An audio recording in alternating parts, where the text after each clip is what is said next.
Hi, in this video we are going to take a look at the link group feature first, and then we'll be taking a look at the Ethernet trunk feature.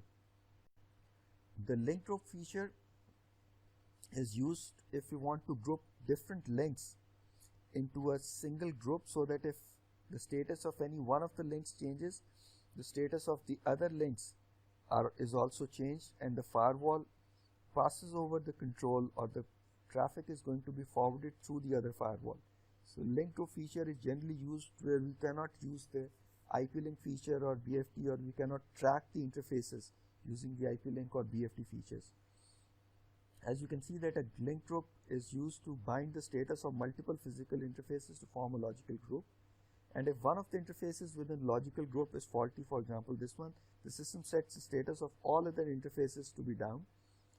After all interfaces within the logical group recover, the system sets the status of all these interfaces to up, which means that after all of the interfaces have recovered, have come back online or have come back up, only then the status of this link group will be considered to be up.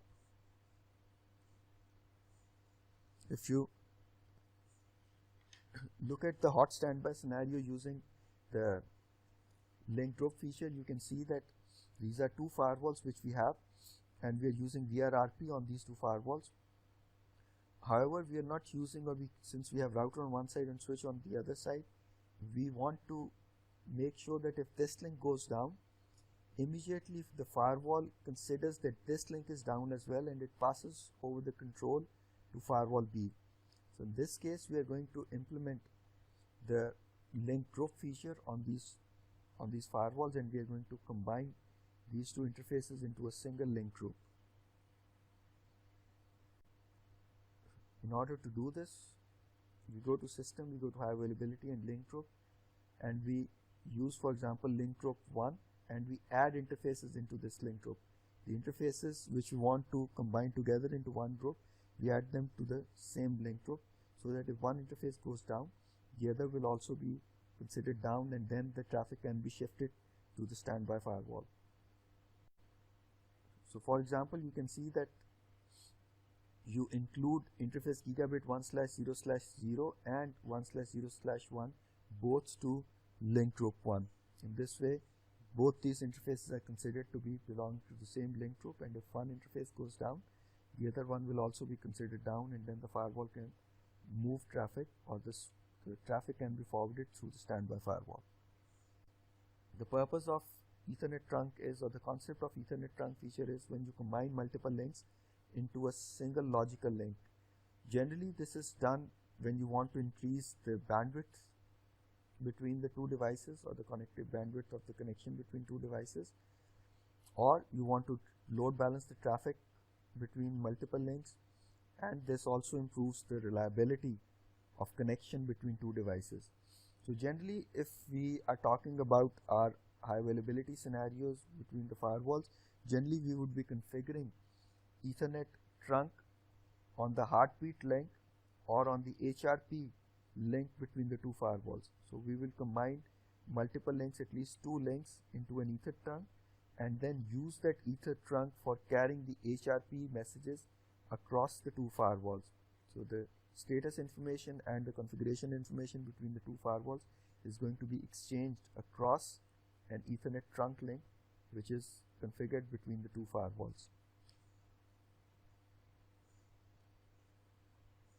If you want to look at the status of the link group, you can give the command display link group 1, and you can see that, for example, in this case, both the members of this link group, the status of both the members of this link group is up.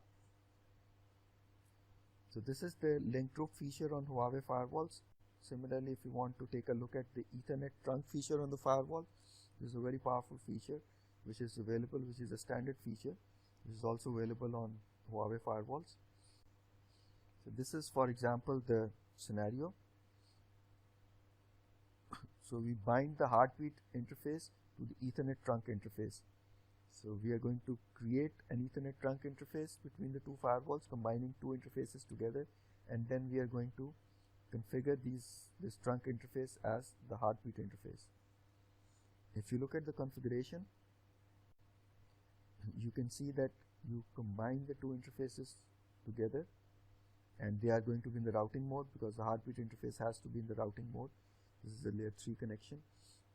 So we combine the two interfaces together, and once they have been combined, this means that now they are in the form of an Ethernet trunk, and we name this Ethernet trunk 1. So this is how you can do it in the CLI. You create an interface Ethernet trunk 1, you assign it an IP address, and then you assign different interfaces to this Ethernet trunk 1. For example, we are assigning gigabit Ethernet 1/0/0 to this Ethernet trunk interface.